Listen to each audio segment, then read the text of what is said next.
আরম্ভ হওয়ার পরে খুব বেশি ভালো ফল করেনি জি বাংলার চিরদিনই তুমি যে আমার। প্রথম থেকেই এই ধারাবাহিক নিয়ে দর্শকদের উত্তেজনা ছিল তুঙ্গে। এর মাধ্যমে ছোট পর্দায় কামব্যাক করেন জিতু কমল এবং দিতিপ্রিয়া রায়। নায়ক নায়িকার আলাদা থাকা যেন কিছুতেই মেনে নিতে পারছিলেন না দর্শক, তাই তাদের রোমান্টিক দৃশ্য দেখানো হতেই হুড়ুর করে বাড়ছে টিআরপি।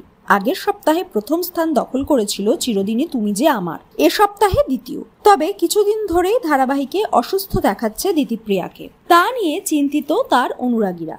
সেই কারণে দর্শকদের আশ্বস্ত করে একটি পোস্ট করেন অভিনেত্রী। তিনি বলেন, অনেকেই জানতে চাইছেন কেন আমাকে এত বিবর্ণ বা দুর্বল দেখাচ্ছে। আমি জানাতে চাই যে আমার একটা অপারেশন হয়েছে। আমি এখন সেই সেলাই নিয়েই কাজ করছি। এখনো আমার নাকের মধ্যে রয়েছে সায়ালিস্টিক সিস্ট, আর সেই কারণে আমার পক্ষে খুব বেশি কথা বলার অনুমতি নেই। আমার জন্য হাসাও এখন বেশ কষ্টের। এই কষ্ট নিয়েও আমি শুটিং চালিয়ে যাওয়ার চেষ্টা করছি, কারণ আপনাদের ভালোবাসা আমার অন্যতম বড় শক্তি। আমাকে নিয়ে এভাবে চিন্তা করার জন্য এবং আমার পাশে এভাবে থাকার জন্য অনেক ধন্যবাদ।